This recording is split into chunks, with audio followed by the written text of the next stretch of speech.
Ou tu arriscas agora e entendes que as viagens é o que tu gostas de fazer e arranjas maneira disto dar certo, ou esquece, ou tu vais te meter noutro trabalho e tu vais viver toda a vida frustrada. Alguém que vai sozinho aos 20 anos para Bangkok. Alguém que pega e vai fazer uma viagem sozinha 9 meses pelo mundo. Se calhar a decisão mais difícil no meio de tudo isto foi mesmo conseguir mudar de carreira e dizer, pá, é isto que eu quero fazer. Eu quero me dedicar às viagens. E em 2024, quando eu estava a entrar em velocidade de cruzeiro, que é ok, isto já está a andar, eu já sei o que é que quero fazer, já sei o que é que eu gosto, o que é que eu não gosto, desculpa, estou grávida. Eu quis provar a mim própria que a gravidez não ia destruir a minha vontade de viajar. Ele é um retiro de 10 dias silencioso, em que tu estás durante 10 dias em silêncio. Nunca vi o nosso filho tão feliz como quando estávamos no Japão.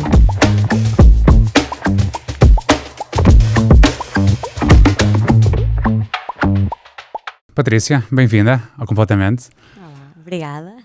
É um gosto ter-te cá. Tu és viajante profissional, não é? Neste momento.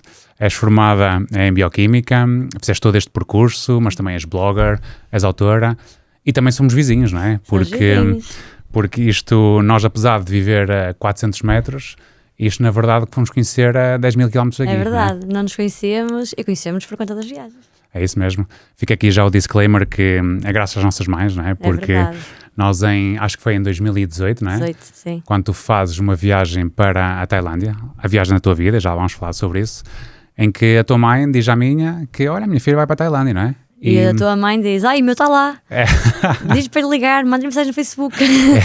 E eu mando mensagem no Facebook. Tal e qual. E, portanto, de 400 metros para 10 mil e fomos tinhas conhecer... acabado de morar lá, acho que não estavas a morar lá há muito tempo. Estava acabado de chegar há um mês. Tinha chegado, é isso. É isso, há um mês e foi o nosso encontro, no fundo, em Bangkok. Ficámos lá 4, 5 dias, a minha recepção calorosa. Exatamente. Que não custou tanto por conta disso, eu acho, por estar com alguém a falar português e tal, e depois segui a viagem. Tal e qual.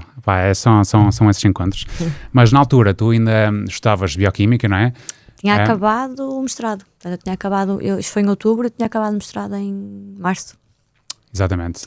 E depois tirei um ano só para fazer o que me apetecesse. Exatamente. Que era viajar, por acaso. Podia ser outra coisa qualquer, mas no caso era viajar. Claro. Mas é engraçado este percurso e quando te convidei para o podcast, não fazia ideia ainda que está mesmo agora marcado 10 anos de começaste a viajar.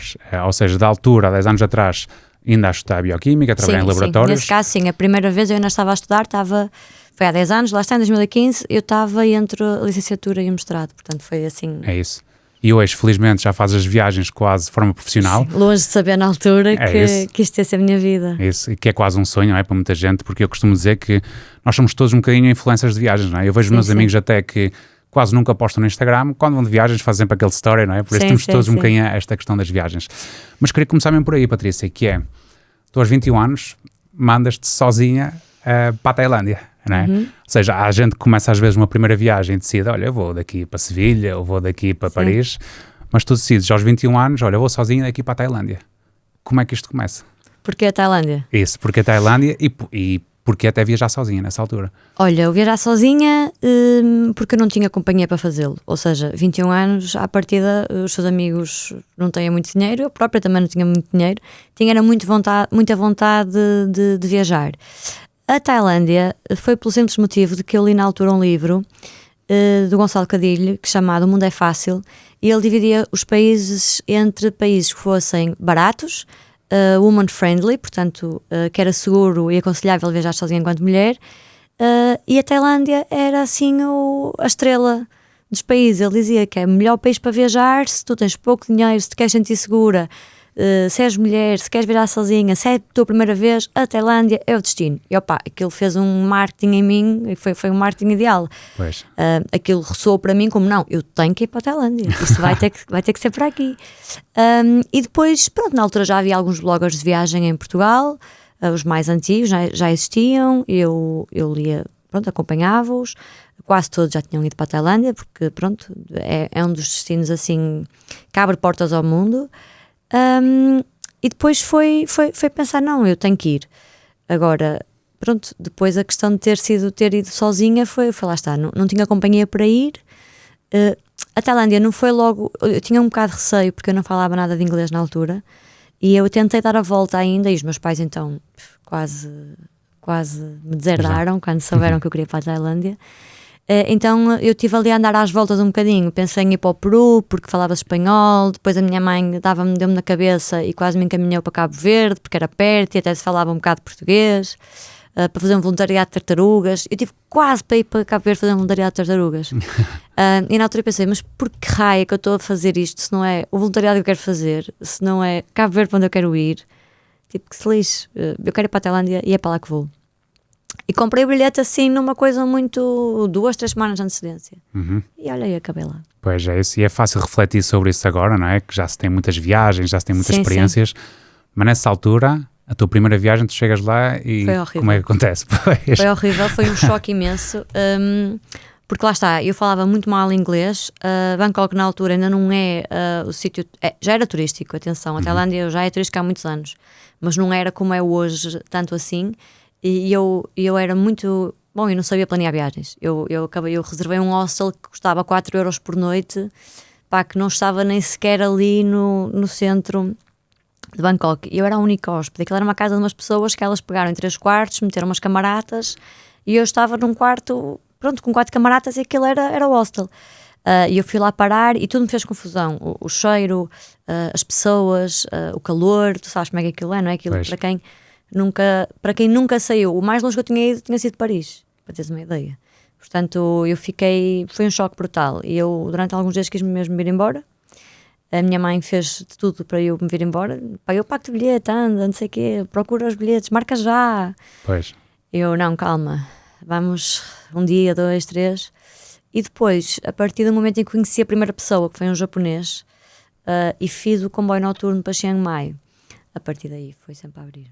Mudar. Ou seja, ainda teve em causa, mesmo naquela altura, tipo, tu fazes quase, se calhar, 20 horas de viagem, chegas lá e dizes assim, não, se calhar isto não é para mim. Não é para mim, eu não quero, só quero ir para casa, só quero ir para casa. Pois. E a coincidência das coincidências, Bangkok é uma cidade com 10 milhões de habitantes, acho enorme, e quando eu voltei lá, passado 4 anos, para a tua casa, tu me deste guarida, estávamos nós na rua a passear à beira da tua casa, não sei se sabes isto, a passear à beira da tua casa, e o hostel onde eu tinha ficado era por baixo do teu apartamento. É engraçado.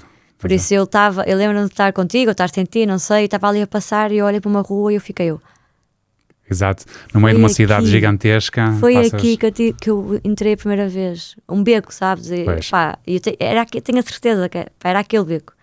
E anos depois fui lá parar na tua casa já, um prédio enorme lá em cima, e é uma coincidência. É isto, a vida tem um bocadinho disto que é, lá está, foi o primeiro passo.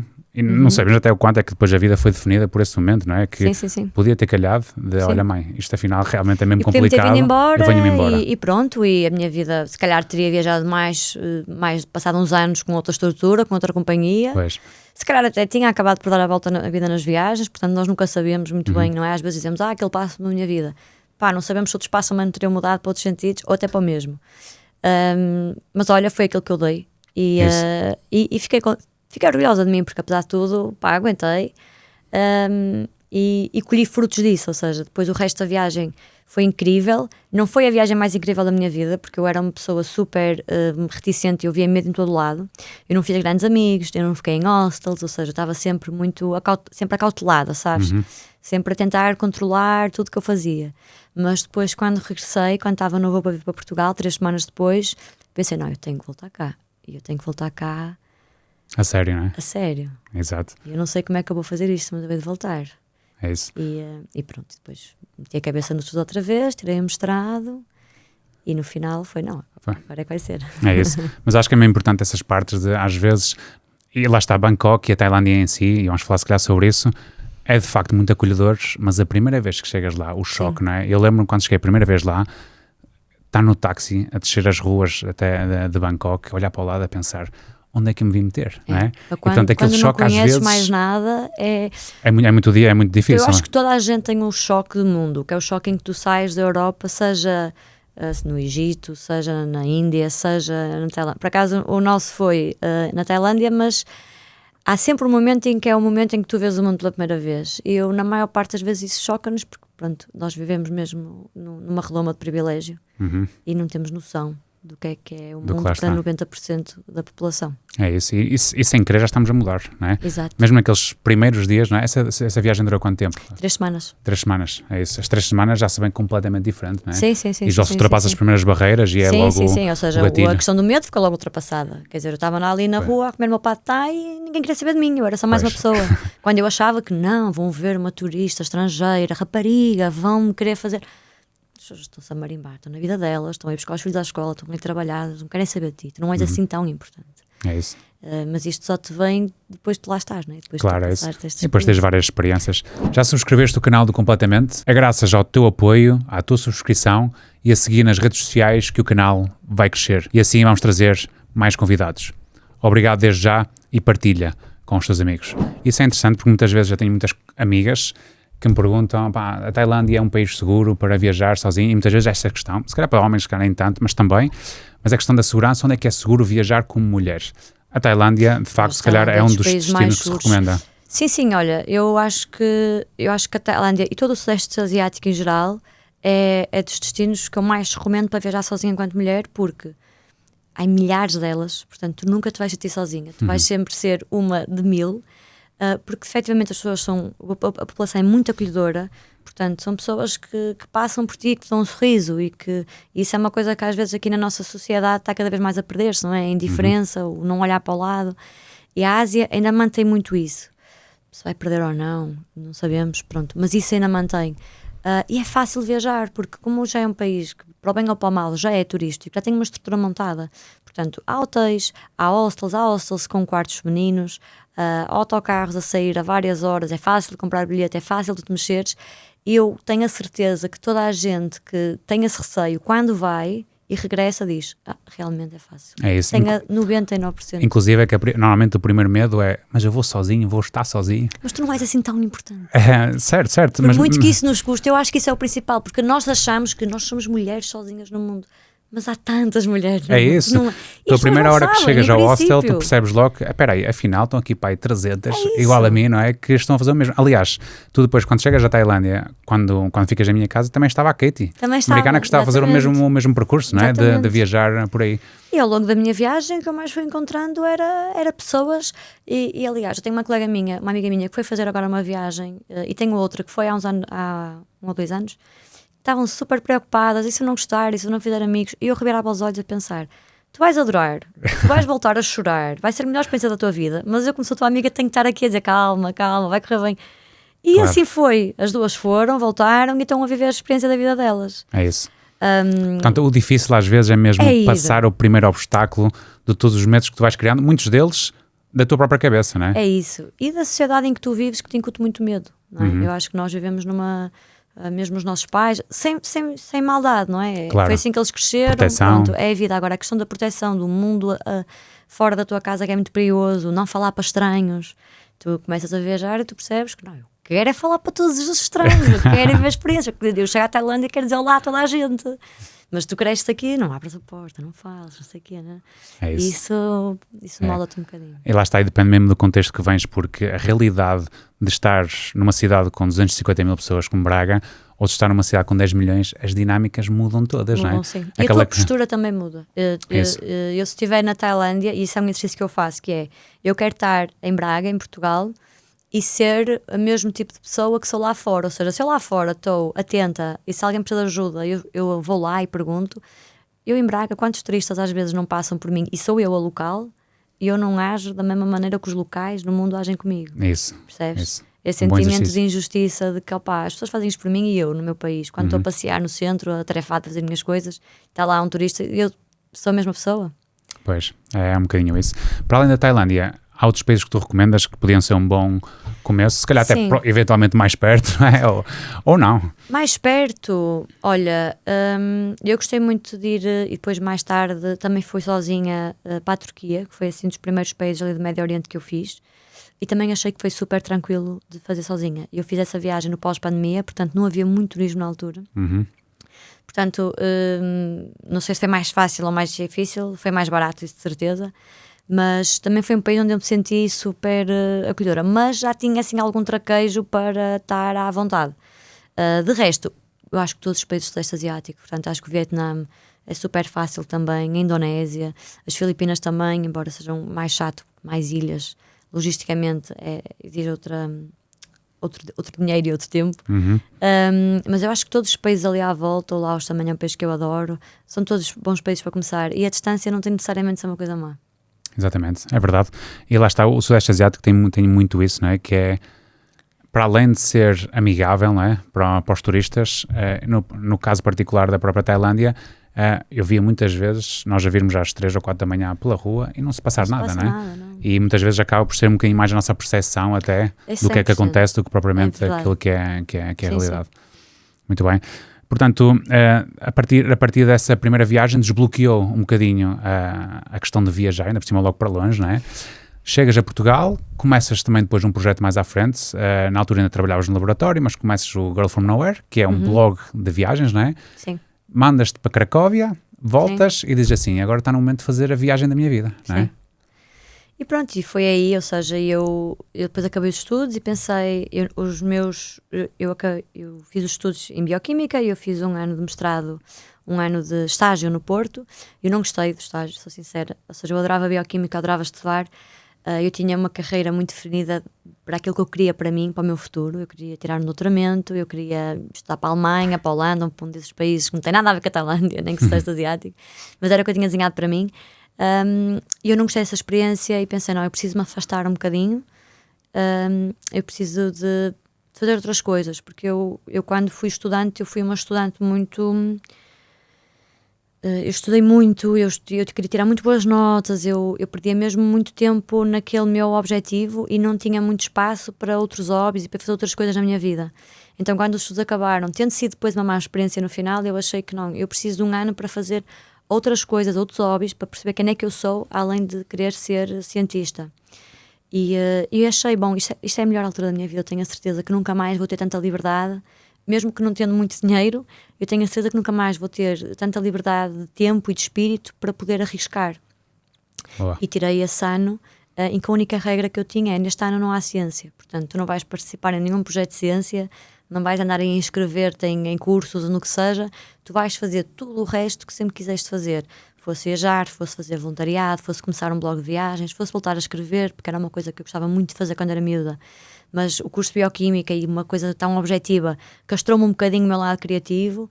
Eu queria voltar a repescar isso, portanto esse ano foi assim o ano... Ou seja, um ano para parar, para fazer aquilo que está na bucket list. Exatamente. Que está na bucket list antes de começar a ter a ter mais responsabilidades. É isso. Mas no fundo quase a viagem aqui foi a grande bandeira, porque acabou por ser uma viagem de 9 meses, 254 dias, não é? E como é que começa todo o planeamento de uma viagem desta forma? Porque tu mandas-te mesmo, olha, vou começar na Tailândia, não sei quanto tempo vai ser, como é que planeaste em termos de budget, como é que tudo isto começa, no fundo? Olha, eu tentei candidatar-me ao Projeto Gap Year, que é uma associação que eles oferecem uma bolsa anual para o melhor projeto de viagem. Então, eu tentei candidatar-me, eu fiquei nos 10 melhores, fui uma entrevista a Lisboa, mas depois não fui selecionada. Ou seja, o meu budget estava muito diminuído por conta disso, não é? Porque eu desenhei um plano para, acho que eram 5 mil euros, e no final eu tinha, acho que 2 mil e tal, quase, ou 3 mil, uma coisa assim. Pois. Portanto, o que é que eu fiz? Pensei, bem, vou fazer a mesma, com menos dinheiro, e logo se vê. E quando o dinheiro acabar, vou tentar estender ao máximo, e quando o dinheiro acabar, pá, eu regresso, ou o que seja. Depois, eu a meio da viagem consegui pela primeira vez trabalhar em viagens, foi o meu primeiro trabalho remunerado, que foi, eu escrevia artigos de viagem para um blog de uma empresa. Aqueles artigos de 5 coisas para fazer no Vietnã, 10 praias imperdíveis na Tailândia. Pronto, hoje em dia ninguém paga para fazer isso, não é? Porque o ChatGPT faz aquilo em 10 minutos, claro. Mas na altura pagava-se. E eu tinha um acordo, eu escrevia, acho que era uns 6 ou 8 artigos por mês, em troca de 400 e tal, ou 500 euros, uma coisa assim. E esse dinheiro, bem ou mal, tu sabes que uma casa é barata, para uma pessoa que vive em hostels de 2, 3 euros por noite, aquilo dava-me quase para um mês. Portanto, a média de dinheiro que eu gastei lá, isto, atenção, há 7 anos atrás, como os custos eram diferentes, os meus gastos estavam à volta dos 500, 600 euros. Portanto, o dinheiro que eu tinha acabou passado não há muito tempo, acabou passado, não sei, talvez uns 5 meses, e a partir daí eu vivi com esse trabalho, e o meu objetivo era regressar quando eu quisesse, mas se não pudesse ser assim, que fosse quando o dinheiro terminasse. E foi quando eu quis. Portanto, eu cheguei ali no mês de abril e pensei, estou com saudades de casa, está na hora.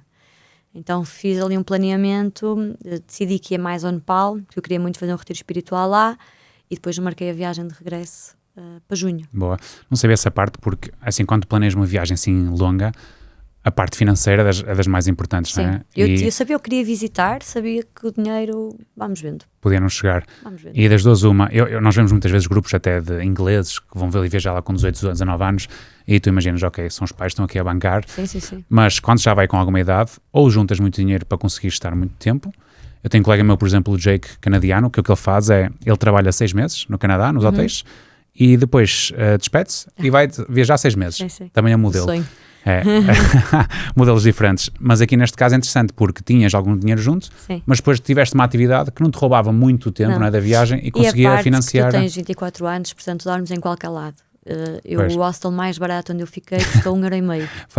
Portanto, eu na altura tinha standards que eu hoje em dia não consigo ter. E claro. Eu às vezes digo à malta, viajam o mais cedo que puderes e há sempre alguém que me diz, não, qualquer idade é boa. É certo que qualquer idade é boa, mas há experiências e há uma certa capacidade de adaptação que tu com 24 anos tens de fazer autocarros noturnos para poupar 3€ num hostel, de comer pad thais de 1€ todos os dias, comer 7-Eleven todos os dias, sandes de supermercado, de tudo. Eu raramente ia a um restaurante lá, ou seja, os meus gastos andavam ali à volta dos 10-11€ por dia. Houve muita coisa que eu não visitei. Às vezes as pessoas pensam, fogo, ela teve 9 meses, ela viu tudo. Não, havia coisas que custavam de 20 ou 30€. Eu fui ao complexo Angkor no Camboja e aquilo para mim foi o ponto mais alto, porque custou 70€. Pois é isso. Percebes? Eu tenho ali 2 ou 3 atividades que eu fiz que eram muito caras, que foi fazer mergulho na Indonésia, nas Gili, que também foi à volta de 60-70€, mas foram coisas, tudo o resto era muito contado. Muito contado. E isso foi por conta de ser nova. É isso. Eu lembro quando no Vietnã me ter ficado uma vez num hostel, lá está, quando se tem 24, 25, tu pensas mesmo de forma diferente, um hostel que me custou 2€ a noite, tinha vista lá para a catedral e ainda ofereciam cerveja tipo às 7 da tarde, ao pessoal todo, no rooftop. E tudo tu dormias até às 11 da manhã se fosse preciso. Hoje aqui, se não tiveres um colchão das PTO, não sei o que, de penas, tu não dormes. É exato, é isso. Às vezes tinhas que levar, que sei lá, com 7 pessoas ao teu lado a dormir, não é? Mas tudo isso também faz parte. É isso. E acabas por viver um bocadinho a aventura, é isso. E é engraçado porque tu começaste por dizer que tinhas essa bucket list, não é? Não é só viajar, mas depois queres fazer voluntariado, queres fazer retiro espiritual. E depois tentaste integrar tudo nessa mesma viagem, não é? Sim, porque são coisas que faz com que o custo também deixa. Ou seja, tu viajares devagar permite com que tu depois... Ou seja, se tu chegas a um sítio e se tu decides ficar num sítio 2 semanas, os únicos gastos que tens aí é a tua dormida e a tua comida. Ao passo que se tu quiser andar 2 dias aqui, 3 dias aqui, 3 dias aquele outro, com atividades diferentes, não é? E sempre com transportes diferentes entre os sítios, isso vai aumentar o preço da tua viagem. Portanto, estas atividades, no fundo, eram coisas que eu queria fazer, que eu queria experimentar, portanto, foi a oportunidade ideal para isso, e não me ajudaram a baixar o custo, não é? Porque sem dúvida. São coisas muito baratas. E depois, portanto, fica já a recomendação aqui do livro Solo, em que tu contas mesmo, não é? Da viagem de 254 dias. Começa na Tailândia, como nós falámos. Um dos projetos interessantes que tiveste também foi na Tailândia, no Norte, não é? O projeto Mindfulness, que é um bom exemplo disso, que é um regime semi-voluntariado, não é? Em que se trabalha, mas ao mesmo tempo também eles oferecem parte do alojamento e da comida, não é? Alojamento e comida, eu acho que eu pagava tipo 3€ ou 4, acho que era 100 bahts, uma coisa assim, ou 200, já não sei, por dia. Portanto, era um valor que eu acho que compensava para o que tu estavas ali a levar para ti. E que, foi uma experiência super enriquecedora e é uma experiência importante para quando estás a viajar 9 meses, porque tu, a dada altura, precisas criar um bocadinho de raízes. Não é raízes, mas precisas criar um bocadinho de conexões mais fortes. Isso. Ou seja, aquele registro de conhecer uma pessoa hoje, daqui a 2 dias despedir e estar sempre do hello, where are you from, how long are you traveling? Cansa um bocadinho. A cada 3 dias numa cidade nova, um hostel novo. Às vezes tu precisas de estar 2 semanas, 3 semanas com as mesmas pessoas e conhecê-las um bocadinho melhor, e isso também são oportunidades para isso mesmo. É isso. E no projeto Mindfulness ficaste quanto tempo, no fundo? Fiquei 10 dias, que era o mínimo obrigatório. Ok. E a parte de Mindfulness vem das práticas também que eles tinham? Havia workshops? Sim, ou seja, basicamente tu tinhas... yoga e meditação de manhã. Isso era uma das coisas que eu queria experimentar, ou seja, ouvia-se muito, na altura estava a começar a ouvir falar no yoga, não é? Hoje em dia o mindfulness é uma coisa que toda a gente, pronto, já toda a gente conhece. Pois. Na altura estava muito a começar e eu queria experimentar. Então nós de manhã tínhamos uma sessão de meditação e uma sessão de yoga, depois fazíamos trabalho de voluntariado, à tarde tínhamos algum tempo a estar a conviver ali pela zona. E depois à noite tínhamos alguns momentos em que nós nos reuníamos e respondíamos a algumas perguntas como qual é que foi o maior desafio na tua vida nos últimos 5 anos, ou qual é uma das tuas memórias mais difíceis de recordar, pronto, e ficávamos a conversar um bocadinho sobre isto em grupo. E claro que imagina, como tu não conhecias mais ninguém, tu abrias-te de uma maneira que se calhar diferente, aqui não te abrias, e então às vezes bastava o primeiro abrir-se, depois o segundo, o terceiro, e de repente estávamos ali 3 horas, sabe? E estávamos tipo a expurgar as nossas coisas. E questões mesmo muito íntimas, muitas vezes. Claro, não é? E imagina, eu tinha 24 anos, para mim aquilo foi libertador, quase. É isso, porque eu não tinha problema nenhum em pôr a minha vida toda cá para fora. Eu estava cheia de dúvidas sobre o que é que eu sou, o que é que eu quero ser, o que é que eu vou fazer à minha vida. Eu estava numa idade em que eu estava a definir a minha personalidade, a definir os meus valores. E uma coisa que eu digo isso no solo, uma coisa que eu tive muito nesta viagem foi, eu tive crises de valores quase todos os dias. Porque eu vinha daqui a achar, como todos os miúdos acham, que sabem tudo sobre o mundo e sobre a vida. Vou para lá, o mundo dá uma lavagem cerebral que eu não percebo muito bem. E eu andei ali 1 ano ou 2 até, porque eu depois cheguei aqui ali a navegar, mas o que é que eu sou? Mas eu defendo isto, mas eu também defendo aquilo, mas chego incompatível com aquilo. E percebes? Quais é que são os meus valores? Isso. E quem é que eu sou? E só tens 2 opções, que é ou resistes e dizes, não, eu tenho mesmo estes valores, fica ali, ou então entras neste processo de, peraí, não, eu vou mesmo aproveitar isto, que é difícil, nós às vezes não achamos, mas há muita coisa que nós damos por garantido, que depois quando chegas lá fora, não é? E conheces outras pessoas, outras realidades, outras partilhas, tu começas a pensar, peraí, afinal isto... Tens que saber desprender de tudo aquilo em que tu acreditas e aquilo que tu achas que és, para depois encontrar-se, mas não é naquele sentido de, vou-me encontrar para Bali, não é isso. Mas no caso, especialmente por eu ser uma miúda muito jovem, eu acredito que isto aconteça também a quem viaja numa idade muito jovem, tu tens muitas questões que agora eu viajo com 31 anos e eu já não tenho. Eu bem sei, o que é que eu acho que as coisas devem ser. Não quer dizer que não as possa mudar, mas o meu núcleo está definido, a minha personalidade está cristalizada. É e verdade. Com 20 e tal... Isso desde a parte da nossa própria personalidade, não é? Quem nós somos e nos conhecermos, mas até em visões de política. Os meus olhos abriram para a política quando eu estava a viajar. Antes de viajar eu não lá sabia o que era esquerda ou direita. É isso. Quando tu vais e vês o regime, quando percebes o que é que ou vais a Singapura, percebes o regime percebes lá, o que é vais em Singapura e percebes faz sentido, não faz sentido, vais ao Vietnã. E de que forma é que às vezes a própria política tem influência na vida das pessoas, não é? Que às vezes nós não temos tanta também essa noção. Exatamente. Isso altera tudo. É interessante e portanto essa viagem, acho que há muito que se podia falar, esses 9 meses, não é? Porque no meio disto há também esquemas, não é? Que tu passas, que é preciso ter cuidado, apaixonas-te a meio, há momentos que fazes o retiro espiritual. Quando tu olhas para trás nesta viagem, o que é que te lembras? Mesmo hoje em dia, há imagens que tens dessa viagem? O que é que te lembras mais vezes? Eu lembro-me, aquilo que eu retenho da viagem é que eu acho que foi a vez, e provavelmente vai ser a última da minha vida, em que eu fui tão livre, nunca mais vou voltar a ser assim tão livre. Eu costumo dizer que naquele ano fui um passarinho, porque eu senti que durante esse ano eu pintei a minha vida com as cores que eu quis. E a partir daí, eu depois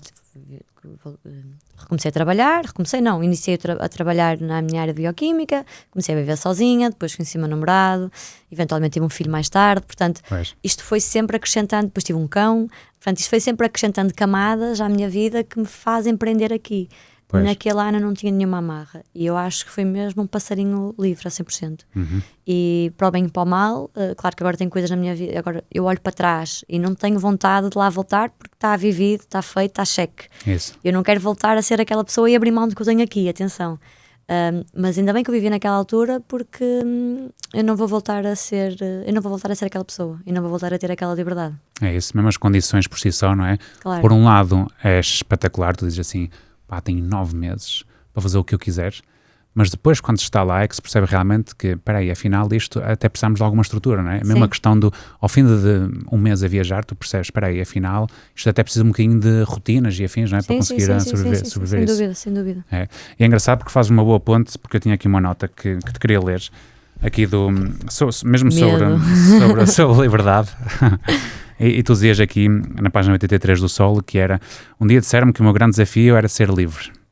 Na altura não percebi bem, pois apesar de tudo vivemos num país livre e eu sou livre de tomar as decisões que bem entenderes.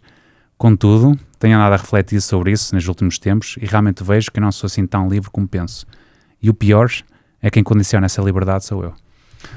O que é que achas que te condicionava na altura, tomando quase como ponto de partida que quase nunca estiveste tão livre, não é? Como naquele momento. Eu acho que o que me condicionava na altura foi um bocadinho a sociedade em que nós vivemos. E eu acho que cometi um erro quando fiz esta viagem, e que eu acho que quase toda a gente comete quando para um ano para viajar, que é achar que tu vais parar a tua vida. Primeiro tu não estás a parar, porque a tua vida continua, tu não estás a carregar no botão de stop, mas as pessoas acham que depois de voltarem, todas elas têm planos para quando regressarem. Ou seja, eu agora vou viajar um ano e depois volto e vou arranjar emprego nisto e naquilo e vou fazer aquilo e aquilo outro. E tu não consideras a possibilidade de durante esse ano a tua vida mudar tanto que tu quando voltares necessariamente não vais ser a mesma pessoa e se calhar não vais querer as mesmas coisas que achavas que querias quando saíste. E eu acho que é isso que eu falo nesse ponto. Isso foi uma das crises que eu tive, porque eu parti nessa viagem a achar, ok, isto é um gap year, no final dos estudos, antes de entrar no mercado de trabalho, mas eu quando regressar eu vou entrar no mercado de trabalho e a minha vida vai ser normal. É isso. E eu aí já estava a mostrar que eu não queria que a minha vida fosse continuar na bioquímica, mas eu própria ainda não sabia tão bem, ou seja, como tu leste, eu sabia que de alguma forma não estava a ser livre, mas isso ainda não era claro. E só anos mais tarde é que percebi. Portanto, eu acho que me limitei muito nesse aspecto. Eu fui para lá e eu durante aquele ano vivi tudo o que quis e o que me apeteceu, mas sempre com a cabeça de quando voltar eu vou para aqui, daqui vou para ali, para ali, para ali. Pois, nós subestimamos um bocadinho, não é? Tipo, o quanto isto nos muda. É a nossa necessidade de controle. É isso, dessa forma. é isso. Tu já vais com um bocadinho com a expectativa de que, ok, eu vou ser livre estes 9 meses, mas depois volto e está tudo igual. Exato, mas não pode estar igual quando tu também não és igual. Exatamente. Não é? É um bocadinho isso.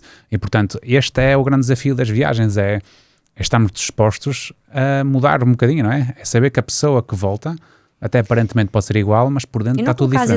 Não colocares esse peso em cima de ti de, vou voltar, vou fazer isto. Não, tipo, vai só e logo se vê. Já que vais, vai só. É isso. Sem expectativas de que, eu vou ver isto, eu vou ver aquilo, e quando voltar vou fazer... Não faças isso de ti próprio. Exatamente, é um bocadinho isso. E isso também está ligado com uma das experiências que tiveste e que me influenciaste depois a fazer, que é o Vipassana.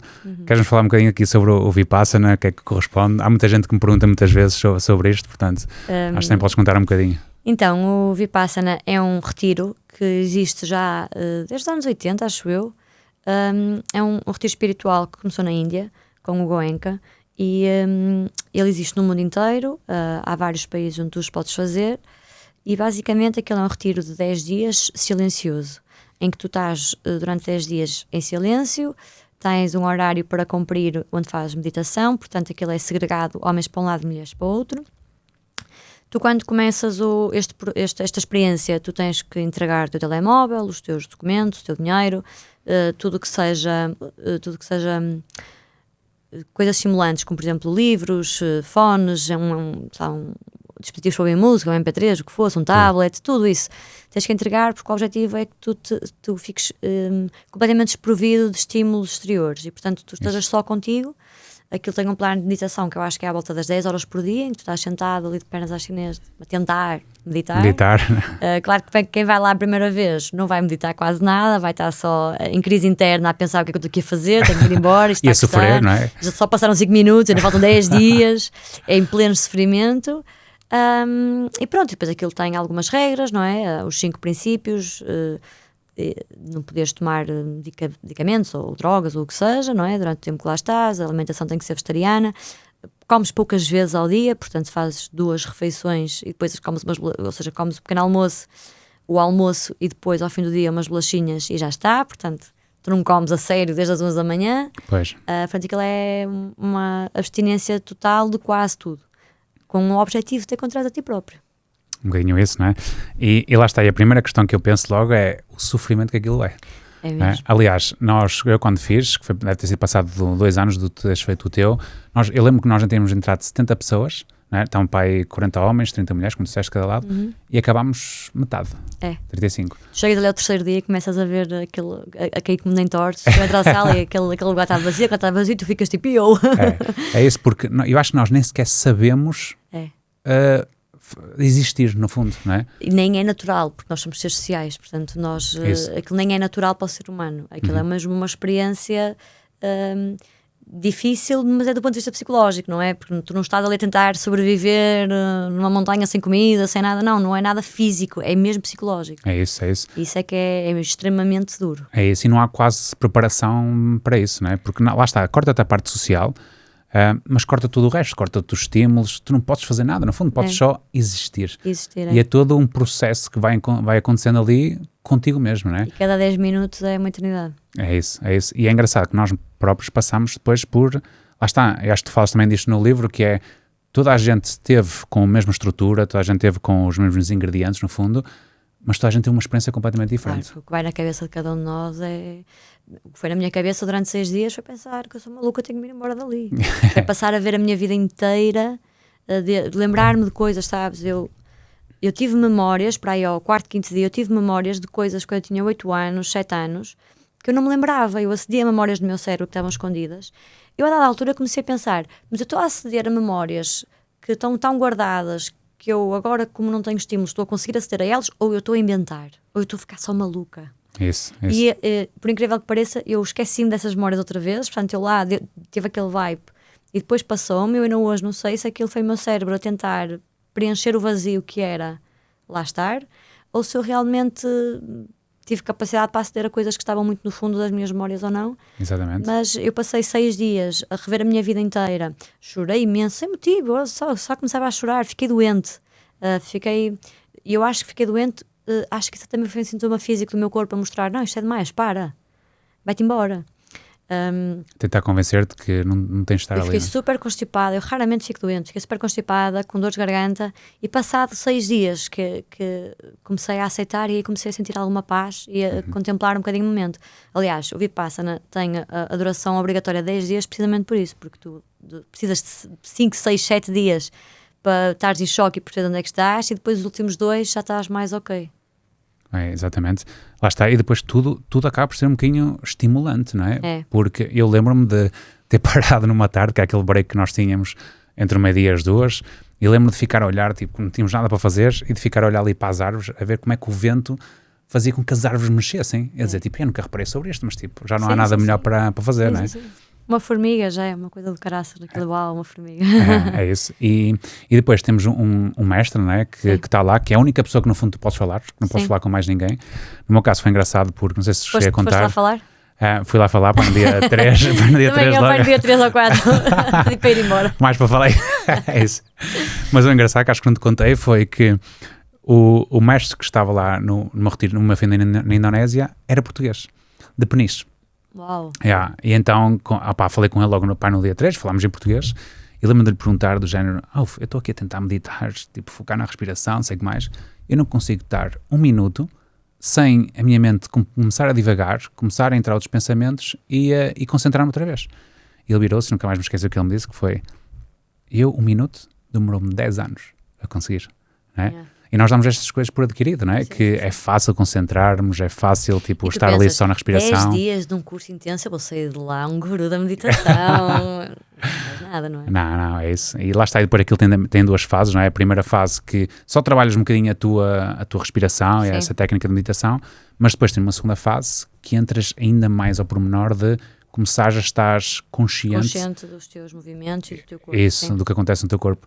E eu acho que esse foi uma das coisas que mudou mais para mim, foi a capacidade de estar mesmo, tipo, no presente. Sim. Não é? Às vezes nós achamos que, tipo, está uma conversa a acontecer ou estamos a almoçar e estamos mesmo no presente, mas eu acho que temos mesmo de passar por aquele período, se calhar, de abstinência para conseguir estar mesmo E eu acho que, sharp. Claro que isso é uma coisa que depois tu treinas, e se treinares mantens a tua vida ou não. Eu confesso que treinei durante algum tempo depois e hoje em dia praticamente não medito, mas a capacidade de eu estar a viver uma coisa e estar a pensar, estou aqui, sabes, estou presente, ou seja, estar aqui, não estar a vê-la passar e de repente ela passa e eu reparo, isso foi uma coisa que eu guardei e que eu ainda hoje sinto não te vou dizer todos os dias, mas muitas vezes na minha vida penso, o meu cérebro para e pensa, estás aqui. E eu, estou aqui, ok. É isso. E isso foi o Vipassana que me trouxe. É isso. Porque no fundo é esse o objetivo, não é? Do Vipassana, tu estás ali 10 horas a treinar o foco. No fundo é o foco. A capacidade de a tua mente divagar e dizer assim, espera aí, anda aqui outra vez para isto. E para nós nem demos por ela, não é? Que isto acontece-nos no dia a dia. Estamos a trabalhar, se calhar estamos a pensar nas férias. Estamos de férias, estamos a pensar nas redes sociais, estamos a comer ao almoço, estamos a ver claro. o feed, não é? E portanto esta questão é muito importante. E depois outras das coisas também que tiras e que falas no livro, como aprendizagem, é também a capacidade às vezes de reconhecer melhor os nossos pensamentos. É? Sim, e perceberes, ok, eu estou a pensar isto não é necessariamente verdade, isto é só um pensamento, não é? Pois. Porque passa-te pela cabeça 50 coisas por dia e tu tens que, ou seja, tu tens que te desidentificar um bocadinho, pelo menos o que eu aprendi, uma das coisas que eu aprendi lá foi a desidentificar-me um bocadinho dos pensamentos que eu estava a ter, ou seja, eu estou a pensar isto, mas eu não sou isto. Isso. Isto está-me a passar pela cabeça agora, mas daqui a 10 minutos vai-me passar outra coisa. Isso. Porque é muito fácil, e eu não tenho que acreditar naquele pensamento. Tal e qual. E nós, especialmente latinos, não é? Temos muitas emoções e dizemos, estou chateado com isto. Claro. E às vezes a capacidade quase de guru mesmo tens a capacidade de, espera aí, deixa isto. Eu acho que foi uma boa ferramenta para a vida. Isso. E não digo que não repetiria. Talvez repetisse. Eu saí de lá a dizer inicialmente, nunca mais. Depois passei a dizer, não, eu repetiria numa outra situação de vida em que me faça sentido. E agora não quero fazer, para já, mas se em algum momento da minha vida fizer sentido, eu acho que aceito o desafio. É isso. E lá está, eu tinha uma colega minha do Myanmar, lá em Bangkok, que ela fazia isto tipo todos os natais. E eu dizia-lhe tipo... Ela deve ser mesmo tranquila. Imagina nós, tipo Natal, vamos para o Bananeiro, não é? Sim. Grandes jantarados com a família. Sim. E ela escolhia passar 10 dias em meditação. E se tu pensares 10 dias em 365 num ano, nem era assim tão mal. Só que para nós, incluir isso na nossa vida é tipo, 10 dias, onde é que eu vou meter isso? É isso. Minhas férias, meu trabalho, não sei o quê. É isso, só mesmo como benefício disso, que é tu pensas tipo uma vida inteira. Mas tu pensares 10 dias num ano, em 365 dias, tu tens 355. Se tu investis só 10, para estar ali a fazer uma coisa por ti... É isso. Marca a tua vida, não é? De certa forma, porque tu nunca vais ter a ajudar a ser o resto do ano mais tranquilo e mais em paz. Mais focado. É isso.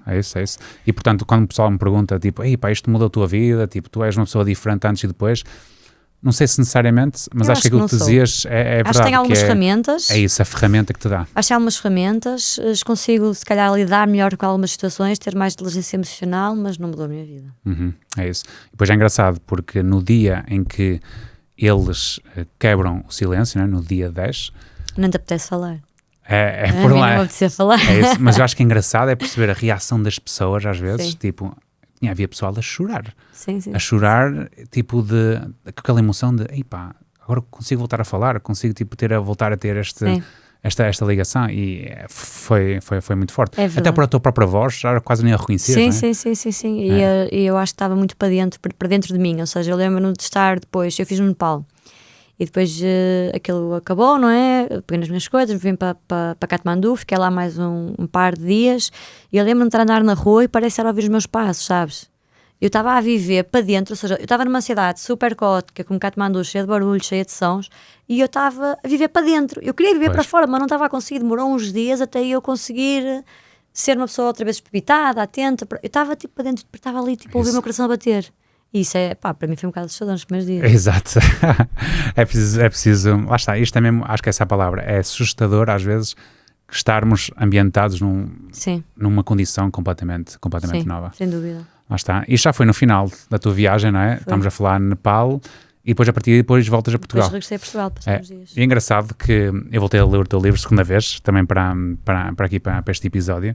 E é engraçado que tu falas que estava muito certo para ti que quando voltas a Portugal eu quero fazer ciência. Não é? Mas se calhar não foi bem isto que aconteceu a seguir. Foi mais ou menos. Eu voltei em junho...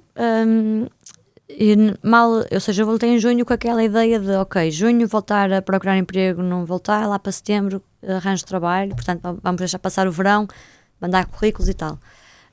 Quando eu chego em junho, passado pouco tempo eu recebi a proposta de uma editora para escrever o solo, e pensei, eu vou adiar isto mais uns meses, eu até ao final do ano máximo tenho que ter o livro escrito, porque assim eu tenho que trabalhar, que a minha vida tem que andar para a frente, isto não é cá, isto é tudo muito bonito, podemos alargar mais um bocadinho, porque é o tempo de escrever o livro, mas depois toca andar.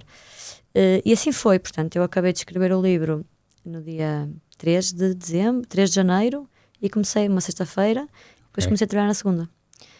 Comecei a procura de emprego lá para novembro e comecei a trabalhar na segunda com Bioquímica na Universidade de Minho. Na altura já havia a página do Girl From Nowhere, não é? Que já havia, que eu comecei na altura já começava a ter viagem, alguma atração? Sim, aquilo era o meu hobby, digamos, e o Instagram que eu tinha criado tudo era um hobby, mas sempre teve desenhado para ser um hobby. Isso. Portanto, o plano era ir trabalhar, ter uma vida normal, e foi isso que eu fiz. Portanto, eu comecei a trabalhar no dia 6 de janeiro, e gostei no início, adorei, quer dizer, primeira vez estou a ganhar um salário. Isso. A rotina até, que não tinha acontecido nos últimos 9 meses. Exatamente, não tinha acontecido aquela coisa de acordar de manhã, arranjar-me para um sítio, sentir que estava a ser produtiva, que estava a fazer alguma coisa. Isso. Depois eu tinha a ideia de sair de casa dos meus pais, portanto, eu aproveitei aquele tempo que estava a morar com os meus pais para poupar quase todo o meu dinheiro para conseguir sair de casa, e esse foi o meu foco. Depois vem a pandemia, passado 2 meses, portanto eu só tive 2 meses em que eu trabalhei num registro normal de trabalho. Pois. Eu nunca tive a experiência de, durante 3 anos, trabalhar às 6 num sítio. A mesma empresa, isso. Exatamente, não tive. Depois veio a pandemia, vim para casa e depois começámos a fazer o tal modelo híbrido. E passado, talvez uns 6 meses, eu acho, eu comecei a perder aquele enamoramento, não é? Que fiz que é ter este trabalho. E comecei a perceber que havia ali um tico que me estava a bater com um teco. Ok. Mas o que fazer? Continuar, não é? E, Pois. portanto, continuei, e foi lá também que eu conheci o meu namorado, o Pedro. Na altura o Pedro estava quase ali a dar um passo no doutoramento, que ele já estava lá há mais tempo do que eu, e ele desistiu de ir para doutoramento. Ele disse que, pronto, achou, não, isto não... a carreira científica não é para mim, eu não gosto disto, eu vou fazer outra coisa. Nós na altura já namorávamos e eu fiquei assim, ele a ter coragem para fazer isto. Eu também não gosto, mas e agora o que é que eu faço? E ele seguiu o percurso dele, foi procurar outra área relacionada com o background científico, que era o que nós tínhamos, e eu ainda fiquei mais tempo, portanto eu acabei por ficar no fundo 1 ano e meio naquele emprego. Passado 6 meses já não estou namorada, passado 1 ano já com a certeza de que eu ia sair dali mais tarde ou mais cedo. Ok. Colocava-se a questão, o que é que eu vou fazer então? E o que eu pensei foi, 1 ano e meio depois eu despedi-me, portanto eu tinha a oportunidade de me candidatar a doutoramento e poder renovar e lá ficar durante 4 anos, ou então, pronto, vinha-me embora, e eu decidi vir embora. Isto foi na altura em maio, junho, eu pensei, ok, temos novamente o verão para aproveitar e perceber o que é que queremos fazer, e em setembro vamos começar. Nesse verão eu fui viajar sozinha outra vez, já namorava com o Pedro, mas fui sozinha, fui para a Turquia, fiz o caminho de Santiago também, portanto fiz ali umas viagens, não consegui ir muito longe porque foi num pós-pandemia, mas fiz ali algumas coisas, e pensei, ok, eu gosto de comunicar, eu tenho o projeto Girl From Nowhere, eu já percebi que gosto de escrever, que gosto de alguma coisa com criatividade, mas o meu background é ciência, portanto eu vou fazer comunicação de ciência. Como é que eu faço comunicação de ciência? Que experiência é que eu tenho? Nenhuma, portanto vamos começar por pegar por aqui. Portanto, e o que eu pensei foi, eu vou começar em setembro a fazer formações na área de comunicação de ciência e vou-me dar aqui uns 3, 4 meses para eu tirar cursos, para eu aprender, para mandar currículos e tentar fazer essa transição de carreira. E assim foi, eu inscrevi-me em 4 cursos, já tinha um horário super preenchido, e em fevereiro, portanto eu comecei isto em setembro, em fevereiro do ano a seguir, isto já em 2022, acho eu, Ok. ou 23, já nem sei, 22, eu começo em 22, eu arranjo trabalho numa startup comunicadora de ciência. Boa. E portanto pensei, ok, finalmente. É isto. Exatamente, depois foi a primeira vez a trabalhar para uma empresa privada e tal, que era uma coisa que eu também não sabia o que era, não é? Portanto adorei o trabalho, os primeiros meses foram fantásticos, o salário ainda era melhor que eu estava habituada, e passados 6 meses o mesmo sentimento que, afinal isto não é às vezes os sinais já estão lá, não é? Muitas vezes de que se calhar não é bem por aqui. Exatamente. Só que nós muitas vezes não conseguimos ou processá-los, ou identificá-los, ou às vezes até alinhá-los, não é? Só que a questão aqui foi, eu comecei a perceber isso e eu reneguei que estava a sentir isso. Para mim, eu pensei, não, vamos continuar, porque assim, repara no meu percurso, eu tiro Bioquímica, vou viajar digo que não quero continuar e quero parar 1 ano, arranjo emprego e despeço-me, mudo de carreira, invisto tempo e dinheiro a fazer cursos para mudar de carreira, e agora mudo de carreira, vou dizer que não outra vez, vou pôr aqui outra pausa, quer dizer, eu a dada altura começava a pensar, o que é que há de errado comigo? Eu não gosto de trabalhar, Eu vejo pessoas aí com carreiras de sucesso que vão de manhã para o trabalho e adoram o que estão a fazer. Os meus amigos estão a subir na carreira com cargos mais altos. E eu estou aqui sempre a ser contra o mundo. Parece que estou sempre a obrigar-me a ir contra. Percebes? Tipo, vou trabalhar e não gosto. Está o mundo contra mim, mas eu tenho. O que é que está de errado comigo? Eu não gosto de trabalhar, eu sou uma pessoa preguiçosa. Eu estou destinada a ser uma pessoa que é uma preguiçosa e que nunca vai fazer nada bem. Porque quando, de facto, eu fazia o meu trabalho e fazia o que tinha a fazer, mas eu não era espetacular, nem queria ser, porque aquilo não estava a bater. A preencher. A preencher-me, exatamente. Mas é engraçado falar disso, porque muitas vezes essa pressão é real, não é? É isso, eu sentia por muito que uma pessoa tenha isso dentro, muitas vezes as pressões que estão de fora... Essa viagem acabou em 2019 e isto aconteceu em 2022, 2023, portanto, repara que desde o final da viagem, isto foi um processo psicológico muito grande, até eu entender que eu não era a mesma pessoa. Isso. Que foi em 2018, nós estávamos em 2022 e eu ainda estava à luta psicológica comigo para perceber o que é que eu era e quem é que eu queria ser. Até porque é difícil quando os sinais exteriores são todos iguais, Foram não é? anos porque as pessoas, a família, os amigos, olham-te sempre da mesma forma e tu quase que acreditas naquela narrativa. Exatamente. Mas no fundo, se calhar cá dentro está qualquer coisa diferente. Eu estava a tentar obrigar-me a comprar uma narrativa que eu já há muito tempo percebia que não era para mim, mas também não sabia o que é que queria, portanto... Pois. E pensei, não, eu não me vou despedir outra vez, está fora de questão, eu não quero ser essa pessoa. E no meio disto tudo, a minha empresa fecha. A empresa onde eu estava a trabalhar abre falência. Ok.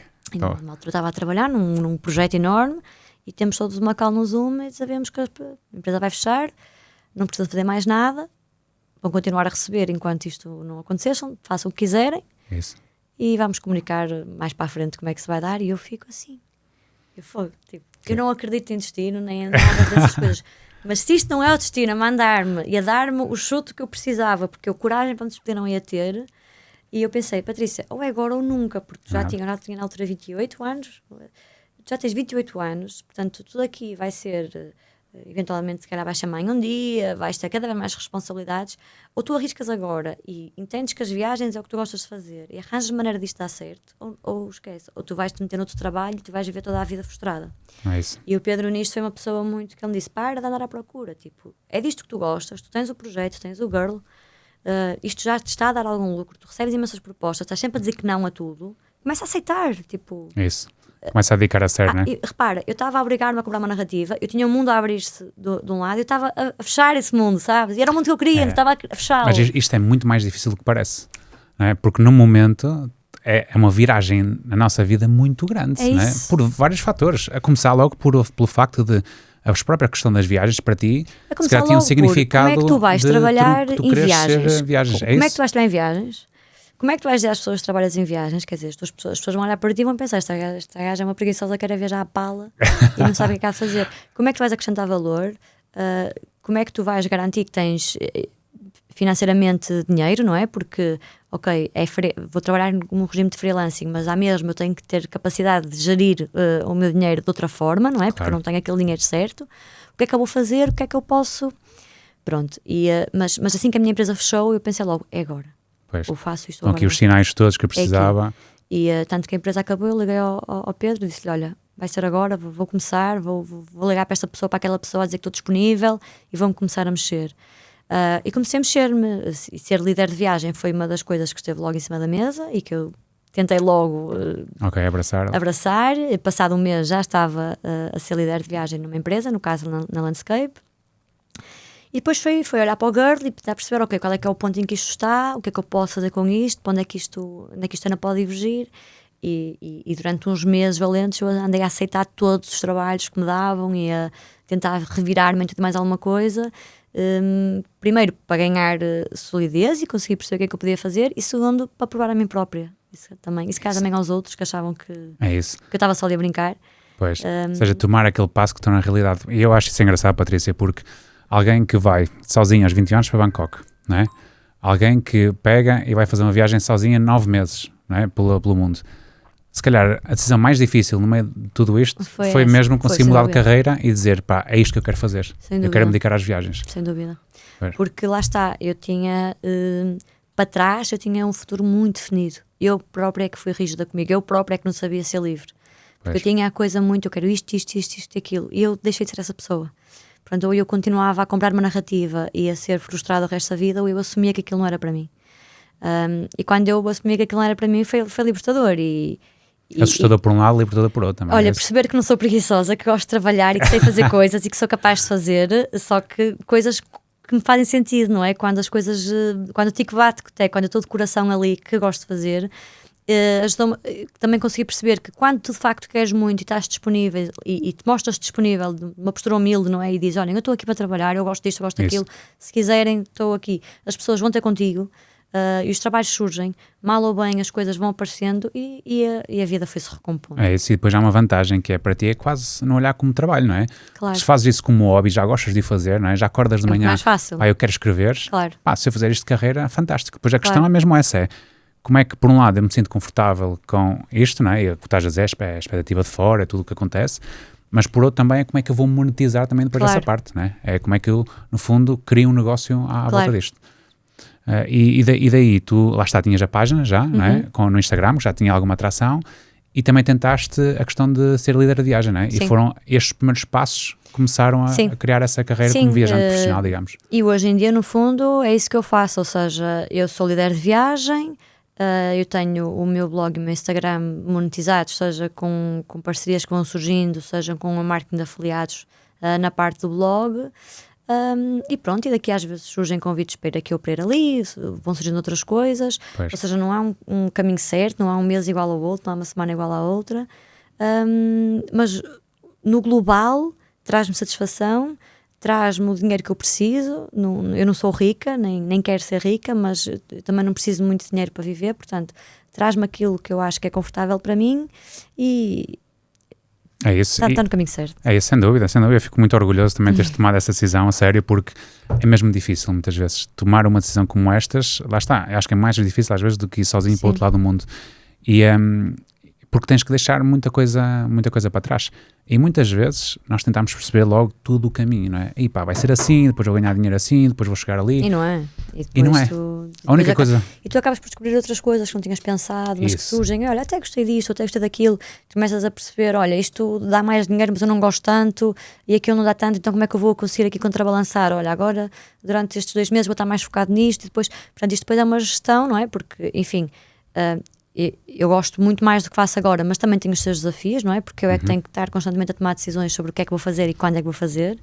Algumas certas, outras não. Às vezes há conteúdos que eu faço que resultam muito bem, há outros que não, mas é tentativa e erro, vamos fazendo. Claro. Eu tenho que fazer a gestão toda do dinheiro que eu ganho, que eu pago de impostos, o que é meu, o que é que não é. É isso. Também tem os seus desafios, mas para mim pessoalmente não se compara. Para mim, a liberdade que eu tenho de tempo. É isso. E estar alinhada mesmo com aquilo que sentias por... É isso, aquilo que sentias por dentro, não é? Claro. Que dizias assim, para ir mais um emprego em ciência e mais um... Estar sempre a adiar no fundo e hoje em dia acordar de manhã e conseguir estar alinhado com aquilo que nós vamos fazer. Isso vale mais, eu acho, do que... É isso, às vezes as pessoas dizem, que fiz no trabalho das 9 às 5. Não interessa ser das 9 às 5, interessa é estar alinhado com aquilo que eu gosto de fazer. Até porque às vezes até se trabalha mais do que as 9 às 5. É isso, portanto, o que interessa é estar satisfeito com aquilo. É isso. E no início é muito difícil de ver, lá está, a única coisa que se controla é esse primeiro passo, mas depois já abre-te oportunidades, desde conhecer pessoas, até os patrocínios, depois até as próprias viagens, depois que se começam a gerar a partir daí. Acho que é brutal, e acho que tu fazes um trabalho incrível também no Instagram. Gostei muito de um dos reels que fizeste sobre quando foste à Indonésia, ver aquilo que se chamam dos mortos-vivos ou do Walking Dead, que é o Munene, não é? Ali perto de Palopo, isto estamos a falar mesmo nos recônditos da Indonésia, é isso, onde eles tiram os corpos literalmente das urnas, não é? Para depois limpar o corpo, trocar a roupa. Para festejar. É toda uma questão, e depois se calhar temos aqui o link do Reel, para quem quiser tiver tempo para ver. Mas todas as experiências são inacreditáveis, não é? E permite-me viver isso, não é? E permite que isso seja um bocadinho do meu trabalho. É isso. Por isso uma pessoa nunca sabe, uma viagem que pode definir um bocadinho o nosso sem futuro. Dúvida. Depois, passado alguns meses, não é? As coisas começam-se a estabelecer, ou seja, tu dás esse passo em 2022, não é? Sim, a minha empresa fechou em 2023, portanto 2023 foi assim a rampa de lançamento para... É isso, ou seja, esse ano continuas a fazer viagens, começas como líder na Landscape, continuas a criar conteúdo de forma sustentada, e aparece uma notícia em que estás grávida, não é? Sim. E, portanto, isto vem ali, lá 2024. Está, isto, etapa atrás da etapa. É verdade, ou seja, Pois, eu 2023 foi um ano em que eu andei a aceitar tudo e mais alguma coisa para tentar provar a mim própria que era possível viver das viagens e deste meu projeto. E em 2024, quando eu estava a entrar em velocidade de cruzeiro, que é ok, isto já está a andar, eu já sei o que é que quero fazer, já sei o que é que eu gosto, o que é que eu não gosto, descobri que estou grávida. E claro que ser mãe era uma coisa que estava nos meus planos, mas não estava nos meus planos para já. Ok. Daqui a alguns anos. E claro que, pronto, é assim, a maior parte das pessoas pensa, ok, estar grávida não te vai impedir assim tanta coisa quanto isso, mas na minha cabeça, quando eu descobri, eu achei, nunca mais vou conseguir ser líder de viagem grávida, porque como é que eu vou conseguir ir viajar para o outro lado do mundo e deixar aqui o meu filho? Além do mais, as pessoas, quando estão grávidas, não é? E se tiverem uma gravidez tranquila, em princípio trabalham até ao final da gravidez, depois têm 5, 6, 7 meses de licença e voltam ao trabalho. Eu, como líder de viagem, este prazo vai ter que ser de praticamente 2 anos, porque eu não vou poder fazer viagens a partir da altura, eu não vou poder deixar um bebê aqui com 4, 5 meses. Pois. Portanto, e isto tudo para mim ainda estou muito abaixo, porque foi pensar, eu tive anos, não é? Como nós estamos aqui a falar, anos a tentar perceber que era esse passo que eu queria dar. Quando eu dou o passo e quando finalmente estou em velocidade de cruzeiro, as coisas acontecem. Eu senti a minha vida toda a desmoronar. Claro que agora, isto já foi há um ano, quase um ano e meio, claro que agora vejo isto com outros olhos, não é? E claro que tudo se faz e as coisas à volta e tudo se consegue, mas no momento foi bastante, pronto, psicologicamente foi difícil de gerir. Mas foi sempre com o pensamento de não, vamos fazer os recursos que forem possíveis, vamos conseguir. Claro. Porque eu acho que é natural. É o primeiro pensamento que tu tens, é como é que eu, grávida, ou depois com um filho, como é que eu continuo a fazer estas viagens, não é? Como é que eu continuo a fazer estas viagens? Como é que eu continuo a ser líder de viagem? Como é que eu vou começar a produzir conteúdo de maternidade? Eu não quero produzir conteúdo de maternidade. Eu produzo conteúdo de viagens. Pois. Tudo na minha cabeça, mas eu já não vou conseguir viajar tanto. Como é que eu... Pois. É isso. Lá está, novamente, às vezes os obstáculos muitas vezes estão na nossa cabeça e são reais, muitas vezes. Sim. Mas é preciso chill out, espera, deixa eu ver o que é que isto vai dar. 2 semanas no sofá a chorar, para depois começar a redesenhar, a tentar pelo menos alguma esperança. Claro, é isso. E lá está, depois também ter as pessoas ao lado que nos vão incentivando, sim. Tudo isso ajuda. E também ter os episódios atrás que também nos deram alguma bagagem, não é? Tipo, já passei por alguns momentos difíceis e deu para ultrapassar, nunca tinha acontecido, mas de uma forma ou de outra... Aquilo que eu pensei para mim foi, vai ter que dar, não há outro remédio, vai ter que, bem ou mal, da melhor maneira ou da pior, vai ter que dar. É isso.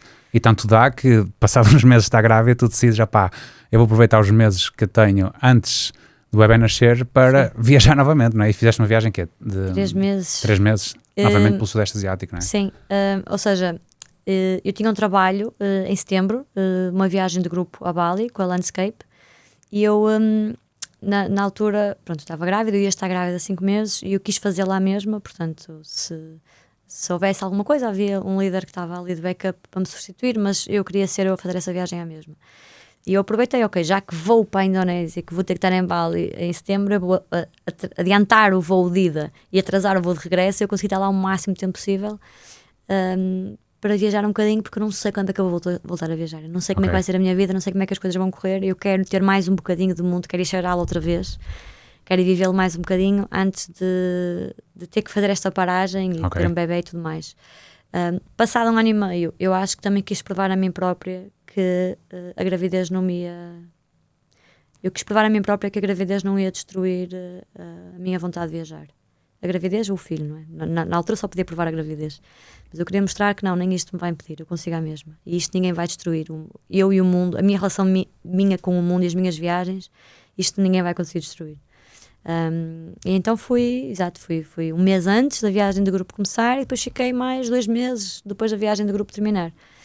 O Pedro juntou-se a mim 1 mês, no final, e de resto eu estive sozinha, portanto, levei uma mala, não pude levar mochila, não é? Por causa do peso. E eu estava grávida de 4 meses e fiquei quase até aos 7. Voltei aqui. Brutal.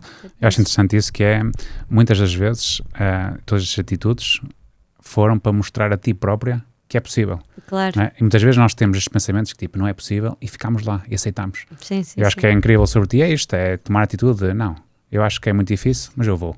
E vamos ver. E depois, se calhar, surpreendemos, não é? E eu fui super feliz lá, aliás. Eu acho que... eu descobri que estava grávida. Os primeiros 3 meses de gravidez eu acho que são sempre muito chatos, porque há enjoos, tu não podes contar às pessoas que estás grávida, então tens de guardar aquilo para ti, é sempre assim uns meses um bocado, estás cheio de sono. Normalmente as grávidas gostam é do segundo semestre para a frente. E o meu primeiro trimestre, foi nessa confusão toda, com esses sintomas todos. No segundo trimestre é quando eu vou viajar e aí eu começo a aceitar a gravidez, começo a criar uma relação com o meu filho, começo a pensar, tipo, isto é incrível, tipo, estamos aqui os dois, estás na minha barriga, estou a fazer uma cena que eu adoro, estou, pá, está tudo ok, tipo, demais, estamos aqui. Quantas pessoas o teu pai está a chegar daqui a umas semanas, pá, o que é que eu quero mais? É isso. Mas lá está, este shift é complicado. Exato. Mas depois quando estás... Mas foi o shift, eu às vezes digo assim, pá, não tão meio inspirador, mas é o mundo que me salva sempre. E porque isto foi outra crise da minha vida que eu tive e mais uma vez foi o mundo que me salvou. Eu fui para a Ásia outra vez e tive que ir sozinha com as minhas coisas, ficar lá num hotel no meio do nada, nos confins de Sulawesi, para relaxar outra vez. Portanto, entrega-te ao mundo e o mundo há de resolver. Exato. É um bocadinho isso. E depois lá está, depois chegas a Colipa, não é? Aquelas praias incríveis, estás com o Pedro, estás grávida. Estava com o Pedro, estávamos com um barrigão, já estávamos mesmo em modo de... Vamos lá decidir o nome do nosso filho, vamos... Já toda uma... Vamos ver aqui um sumo de manga e pensar na vida e delinear como é que vai ser o futuro. Mas, foi... Viajar grávida foi uma experiência brutal. Foi, é isso. Como mulher até, sabes, como... a força que nós temos para eu pensar, eu estou a gerar uma criança dentro de mim, eu estou a viajar, estou a tomar conta de mim ao mesmo tempo, estou a arranjar ecografias e depois eu arranjava sítios, não é, para fazer as ecografias, os exames, mandava para Portugal para a médica daqui dava o feedback, depois alguns fiz na Tailândia, outros fiz na Indonésia, andava para a procura a ligar os médicos todos ali, sabe, a traduzir os... tipo, foi possível. Do ponto de vista de empoderamento feminino foi muito fogo. Olha o que é que nós não somos capazes de fazer. É dos poucos diagnósticos internacionais, eu acho que uma grada pode ter, não é? Ter este tipo de ecografias por todo lado.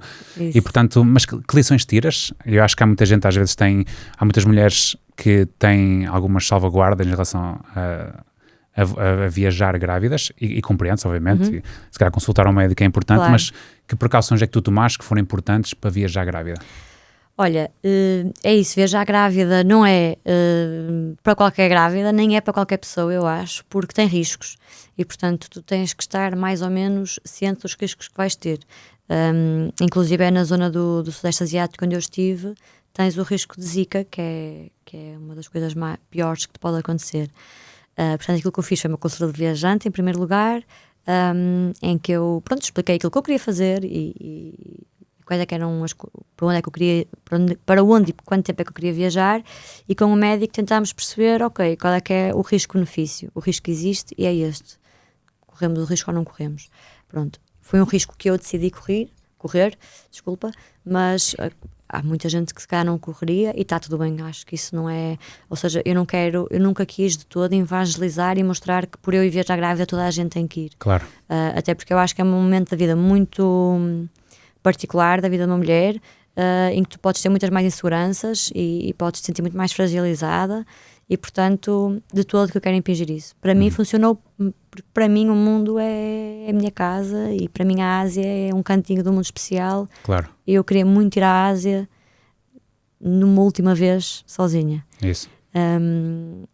Agora, não incentivo de todo as pessoas a irem, porque é preciso estar consciente dos riscos. E passaste um bocadinho por os dois, porque estavas numa fase, estavas mesmo sozinha, e depois numa fase que tinhas o Pedro. Sim. Mas imagina que com o Pedro seja mais fácil, não é? Carregava uma mala. Se bem que eu poucas vezes carreguei a mala, porque os asiáticos são um povo acolhedor em todos os sentidos e as pessoas quando me viam grávida, ou seja, quando já viajas sozinha, eu sentia que as pessoas me abraçavam mais, porque uma mulher está sozinha, olha, precisa de alguma coisa, queres isto, queres ajuda. Grávida, então, eu era quase apaparicada. Portanto, eu raramente levava a mala, as pessoas levavam a mala atrás de mim, ficavam à espera que viesse autocarro, punham a mala, despediam-se de mim. Brutal. Sempre fui tratada como uma princesa em todos os lados onde estive. É isso. Eu acho que esta é um testemunho mesmo importante, porque acho que é das últimas coisas que nós pensamos, não é? Tipo, aí grávida, como é que eu vou fazer, não sei o que mais. E depois é a bondade também das próprias pessoas a ajudar que isso resulte, no fundo. Muito bem. E depois, lá está, tu tens tanta experiência grávida, como depois tens a experiência depois de ele nascer, não é? Tivemos um bocadinho, sim. É isso, e lá está, para te provar que é possível grávida, mas também é possível mesmo quando elas são bebés. Sim. Tu foste uma viagem para o Japão, sim. Ele tinha... 4-5 meses. Sim. Incrível. Fala-me primeiro um bocadinho, tipo, logística. Como é que te preparaste para essa viagem? Quanto tempo foi? Foste tu, o Pedro? Fui eu e o Pedro e o Kiko, o Francisco, nosso filho. O Rissol. O Rissol, exatamente. Ou seja, ele nasceu em janeiro. Nós começámos por fazer uma viagenzinha, quando ele tinha 7 semanas, um mês e tal, em Espanha, tipo test drive, estás a ver? Para perceber como é que era em termos de logística, malas e não sei o quê. Correu bem e então, pensámos, bora para o Japão. O Japão é um país que, apesar de tudo, super desenvolvido, com condições... em termos de médicas, caso fosse preciso alguma coisa, sabíamos que tínhamos isso assegurado. É um país que queremos visitar, que tem uma cultura diferente, é a Ásia que nós gostamos. Então bora. Basicamente nós tivemos quase um mês em viagem, foram 29 dias, entre Amsterdão, e tivemos uns dias em Amsterdão no início e no final, depois 3 semanas só de Japão. Em termos de logística, aquilo que nós sabíamos era, o bebê vai connosco, como é óbvio, e só vamos levar 2 mochilas igual ao que vamos sempre. Portanto, a nossa roupa vai ter que cortar, nós não vamos andar a parecer os loucos das malas, nem das malas de rodinhas, nem nada. Vamos ter de conseguir viajar com as mesmas mochilas, o mesmo peso, sendo que temos o acrescente de ter um bebê e um carrinho. E portanto fomos ao médico, claro, conversámos com a pediatra, percebemos se era ok, se não era, a pediatra aprovou, fomos numa altura fixe que foi ali maio, junho, portanto primavera. Lá vamos um bebê muito pequenino que não estava a amamentar, portanto não tínhamos problemas com comida nem nada. E depois teve a parte boa de, precisamente por ele ser pequenino, ele adormecia em qualquer lado, ele andava bem de carrinho. Portanto, para nós foi uma viagem excepcional, mas melhor que viajar grávida foi viajar com ele cá fora. Pois. Porque primeiro eu não tinha que ter tanto medo, porque eu vi que ele estava bem, ele está-se a rir, está bem. Quando ele estava na minha barriga eu estava sempre na dúvida, será que estou a fazer bem? Será que posso apanhar este barco? Será que não posso? Ali não, ele está-se a rir, está bem. E depois lá está, nós tivemos a vantagem de viajar com um bebê muito pequenino que ele adormecia em qualquer lado. Portanto, nós estávamos com o carrinho, visitávamos as cidades da mesma forma que fazíamos sem ele, só que tínhamos um carrinho para empurrar e ele ia acordar adormecendo, ia comendo e sempre. Ele é um bebê muito tranquilo, temos essa sorte. Ele chora muito pouco, ele está sempre feliz e bem, especialmente se estiver connosco. Ele também pensa assim, eu vou para o Japão, tenho que me portar bem, não é? Mas sabes que eu digo isto e o Pedro no início achava que estava a exagerar, mas ele já concordou comigo. Eu acho que eu nunca vi o nosso filho tão feliz como quando estávamos no Japão. Porque eu olhava para ele no carrinho, ele estava 100% do tempo a rir-se para mim. E eu agora penso, quer dizer, tu és um bebê, tu tens as tuas figuras de referência, que são os teus pais. Isso. Tu estás com eles 24 horas por dia, sobre 24 horas, eles estão sempre no teu campo de visão, não é? Porque nós em casa, estamos na sala, na casa de banho, na cozinha, o bebê fica sozinho um bocadinho. Agora, naquelas 3 semanas, nós estivemos sempre no campo de visão dele. Pois. Porque em última instância estávamos num quarto de hotel, os 3. Portanto, para ele, foi a felicidade suprema. Ele estava nas 7 quintas dele. E eu também estava, portanto, mamãe feliz, um bebê feliz. Eu senti, estava mesmo... Eu saía fora de casa de manhã a esbordar a felicidade, sabes? Eu olhava para tudo, que incrível, tipo, está aqui o amor da minha vida, está aqui o meu bebê que eu amo, ele está saudável, estamos bem, tipo, para quem teve no ano passado esta celeuma toda de descobrir a gravidez e de ir para baixo, a viagem ao Japão foi a prova de que, ok, tu conseguiste grávida, tu consegues com ele. Ele está cá fora, aqueles primeiros meses de bebê, de recém-nascido, já passaram, tipo, está tudo bem, ele é saudável, tipo, uau, a vida é incrível. É isso. E descobrir isso no Japão, acho que ainda é mais fácil do que descobri-lo em Braga, não é? Claro, além de que o Japão ser um país incrível, com uma gastronomia incrível, o próprio país é fantástico, mas do ponto de vista psicológico, esta viagem também representou, assim, a cereja no topo do bolo, de mais um percurso, de mais uma luta interna. Claro. Que foi... E acaba de ter um simbolismo também diferente, não é? Ou seja, cada viagem traz qualquer coisa diferente, não é? Mas esta trouxe essa particularidade. E depois tu, inclusive, até depois partilhaste um bocadinho dos roteiros, não é? Sim. De ir para o Japão. E para ele um dia olha para trás, espera aí, eu já fui ao Japão com... Ele vai me dizer, levaste-me ao Japão e agora não me lembro de nada, quero outra vez. Levaste-me para Sulawesi, para Bali. Meu menino. É o que é. Agora vais sozinho. Tal e qual. Houve alguns cuidados em particular que tiveste que também fazeres, neste caso, com ela? Lá está, imagino que no próprio avião são viagens mais longas. Sim. Também já passei por isso. Mas mesmo lá, para além de seguros, cuidados de saúde, Olha, se fosse preciso. Tínhamos um seguro, não é, de viagem, fizemos o melhorzinho no caso, por irmos com ele, fizemos para ele também. Fomos à pediatra e levámos a medicação toda que a pediatra, toda, que não era muita, porque ele também não pode tomar muita coisa, mas pronto, assim para várias situações, o que ela recomendou, nós levamos e percebemos quais é que eram os sinais que devíamos estar atentos caso acontecesse uma série de coisas. Depois tentámos sempre ficar em apartamentos em vez de hotéis, porque o bebê vai para a cama mais cedo, não é? Então no Japão estava mais cansado, 8 da noite, 8h30 estava a dormir, e para nós era fixe poder estar no outro sítio a comer, a conversar, a não irmos todos para a cama. Portanto, no Japão tivemos esta experiência também de tentar ficar um bocadinho em apartamentos e resultou bem. De resto, nós não tivemos que fazer viagens muito longas lá, porque o Japão também é muito fixe nisso, ou seja, acho que a viagem mais longa que fizemos foi tipo 3 horas. Não foi nada assim de 7, 8. Tinhas também muita opção de comboio, que é fixe, porque ele pode andar a pé de um lado para o outro, dar uma voltinha. E depois tivemos a vantagem de lá estar, ele ser um bebê muito pequenino, ou seja, estás num autocarro, ele adormece, estás num comboio, ele adormece, estás num avião, ele adormece mais facilmente. Eu acredito que quando ele tiver 1 ano e tal, ou quando, agora por exemplo, que ele já come, nós para a semana vamos para a Espanha outra vez, já vai ser, e agora ele já come, como é que vamos, vai acrescentando camadas de dificuldade. Claro. Por isso eu acho que eu também recomendo viajar com eles pequeninos. Se a pessoa tiver estrutura para não estar a estressar ou não estar sempre a ver problemas, se for uma pessoa relaxada, eu acho que até é mais vantajoso assim aproveitar antes de eles começarem a andar, pelo menos. Pois, é isso. Tem muitas vantagens, de facto. Depois não falam, não pedem coisas. É não fogem, não sabem correr. E assim no meio de Shibuya, não é? Tipo, exato, enquanto que eles vão Shibuya não começa a correr, para passar as passadeiras lá. Muito bem, portanto eu acho que ficam aqui muitas dicas muito interessantes. Patrícia, lá está, seja a solo, seja uma viagem grande, seja grávida, seja depois com filho. Claro. E por isso muitas vezes ou sempre eu pergunto sempre um hábito, não é, que ficou, que desde que começaste a viajar até hoje, um hábito ou uma prática, e é uma coisa que continuas a implementar hoje, não é? Independentemente das fases que passaste, que achas que continua a ser importante para ti? Olha, eu acho que eu tento sempre, pelo menos, tirar um bocadinho aquela fotografia ao presente, sabes? Aquilo que estávamos a falar de Vipassana, ou seja, quando estou... eu estava no Japão, eu não olho para o Japão a pensar aí foi incrível e quando lá estava não reparei. Não, eu estava no Japão a pensar isto está a ser incrível. Eu estava sempre a fazer aquela coisa de tirar uma fotografia ao presente e pensar eu quero guardar esta fotografia. Okay. Eu tenho muito isso, não só em viagem, mas mesmo na minha vida. Eu acordo de manhã, o meu filho está a rir para mim, eu estou a pensar fotografia psicológica, mental, para guardar. E isso foi uma coisa que eu aprendi com as viagens e que eu levo mesmo nos momentos mais difíceis, né, em que parece que nada...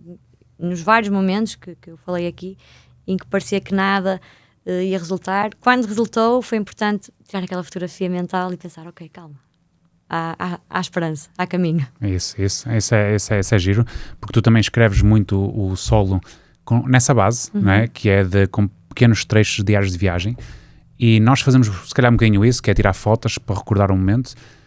E uma foto conta muito da história, mas às vezes o próprio escrever é interessante para depois olhar para trás, tipo, eu pensava desta forma, não é? Porque é muito difícil às vezes fazermos este exercício de, eu há 10 anos pensava desta forma e agora penso de forma completamente diferente, não é? E portanto acho que é uma excelente dica, obrigado pela partilha.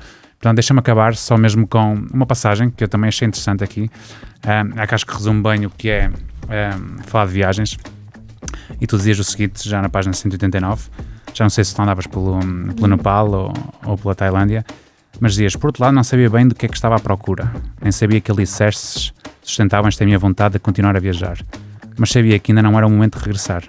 Aprendi muito mais tarde que a viagem não é tanto sobre aquilo que se procura, mas sim sobre aquilo que se encontra. E acho que resume um bocadinho também bem a nossa conversa no sentido daquilo que foi aquilo que as viagens trouxeram. Em diferentes fases da tua vida, trouxe sempre lições diferentes, no fundo. Sem dúvida. É isso. Portanto, obrigado, Patrícia. Obrigada. Foi um gosto receber-te cá. Prazer. É isso, obrigado por todos estes testemunhos, porque acho que tiramos muita coisa boa daqui. Obrigada. Obrigado. Muito.